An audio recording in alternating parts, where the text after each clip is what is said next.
Meio-dia, 42 minutos, deve ser votado na terça-feira que vem o relatório final da CPI da Ponte Hercílio Luz, que investiga as obras nos últimos 40 anos. O relatório pede o indiciamento de 26 pessoas. A reportagem e o comentário de Cláudio Prisco você vê agora aqui no SBT Meio-Dia. A Ponte Hercílio Luz demorou menos de 4 anos para ser construída e quase 40 para ser restaurada.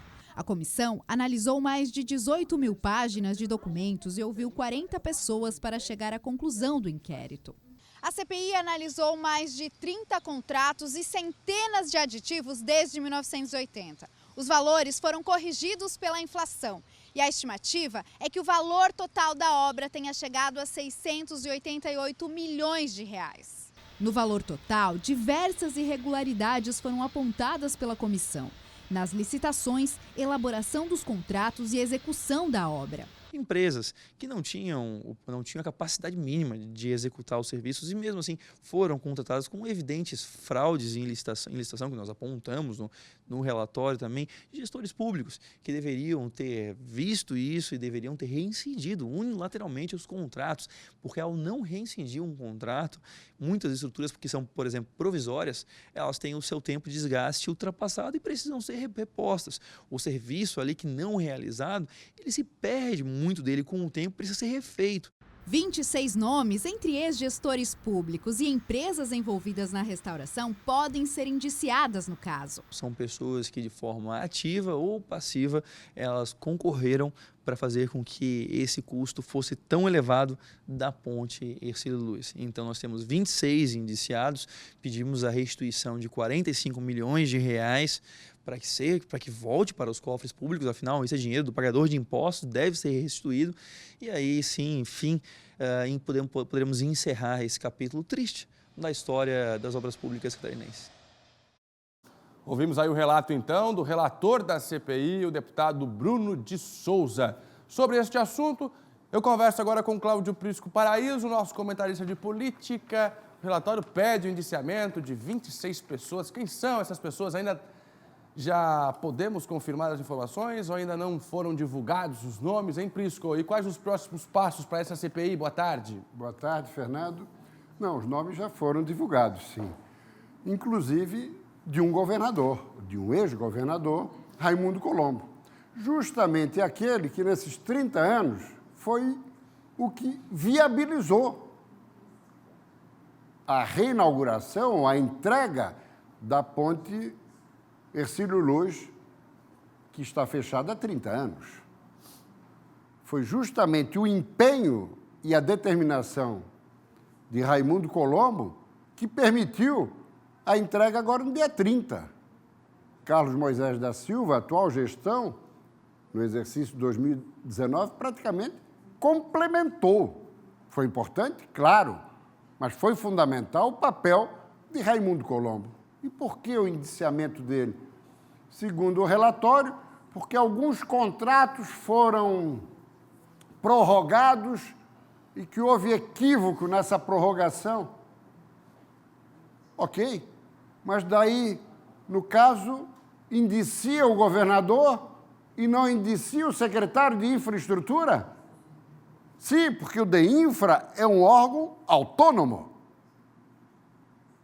que indicie o diretor-geral do DEINFRA, e me parece que dois, estão sendo indiciados no relatório, Romualdo França e Paulo Meller.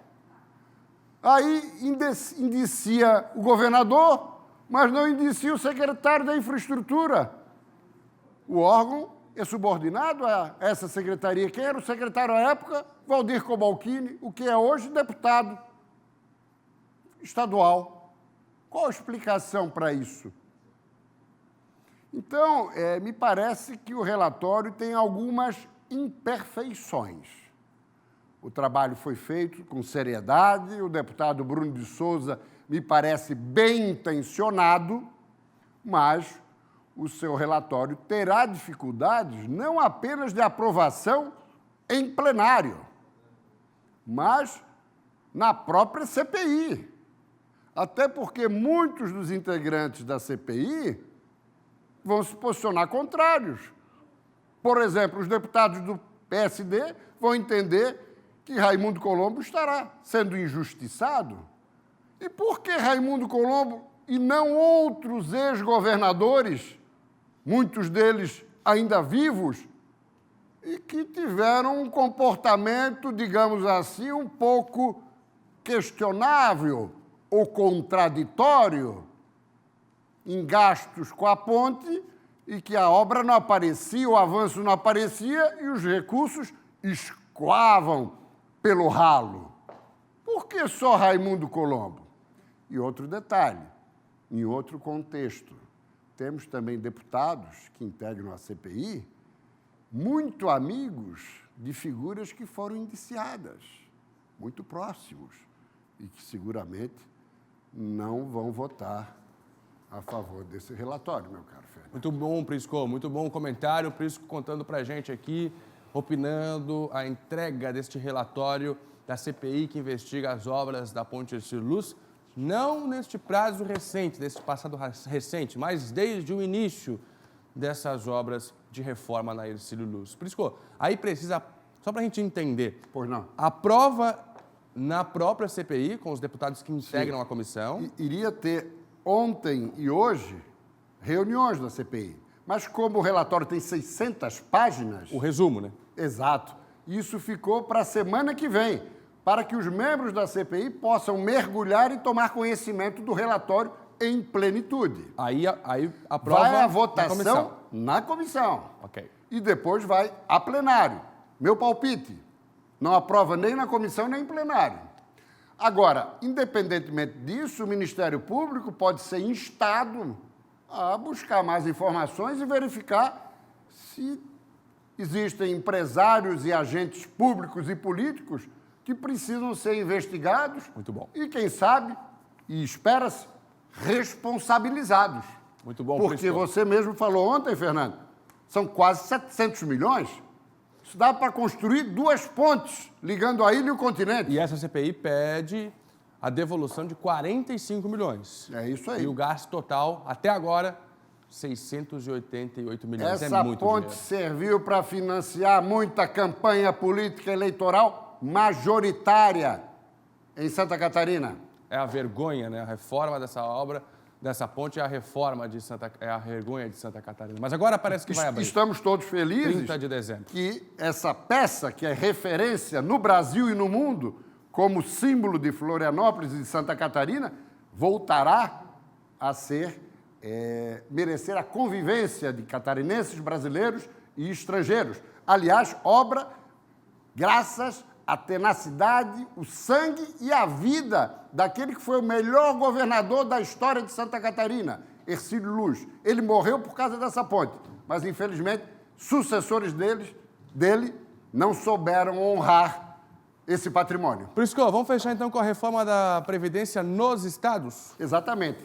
A PEC, como já foi falado aqui, paralela, reforma da Previdência de estados e municípios, pelo visto não vai ser votada na Câmara. Mas os estados, especialmente do Sul e Sudeste, se mobilizaram e estão mandando suas respectivas propostas às assembleias legislativas, como aconteceu aqui em Santa Catarina, na semana passada, e a partir de hoje começa a tramitar a reforma da Previdência de Santa Catarina. Mas pontos polêmicos já começam a surgir. Que precisa ser votada? Precisa. Para se ter uma ideia, Fernando, se nada for votado esse ano ainda pela Assembleia, o rombo da Previdência no ano que vem será superior a 6 bilhões. Mais do que o investimento da educação, mais do que o investimento da saúde. Por quê? Porque nós temos mais funcionários aposentados e pensionistas do que em atividade. É o 4º estado com o cenário mais desafiador e preocupante. Então, precisa ser aprovado. Mas vamos de leve. Nós temos aí o Sindicato dos Policiais Civis de Santa Catarina e as entidades ligadas à segurança pública revelando disparidades e injustiças nessa reforma que foi enviada. Por exemplo, por que se estabelece 65 anos para o policial civil, para o agente da Polícia Civil, e se deixa fora a Polícia Militar, o Corpo de Bombeiros, O agente prisional? Não. Para esses, vale uma regra mais condescendente, mais agradável, mais generosa. O governador é coronel da reserva. Se aposentou, ou melhor, foi para a reserva, aos 48 anos. E quer que o policial civil fique trabalhando até os 65, enfrentando bandido fortemente armado com 18 anos? Vamos voltar a esse tema, porque o tempo estourou, mas temos vários outros subsídios para tratar dessa questão da Previdência amanhã. Interesse dos servidores públicos de Santa Catarina. Obrigado, Precisa haver isonomia, tratamento isonômico. Igual para todo mundo. Tem que ser a mesma idade para todos os setores vinculados à segurança pública. O risco é o mesmo. Nada mais justo. Obrigado, Prisco. Abraço. Tem mais lá no blog do Prisco. A CBL está chegando com novas informações aqui no SBT Meio-Dia.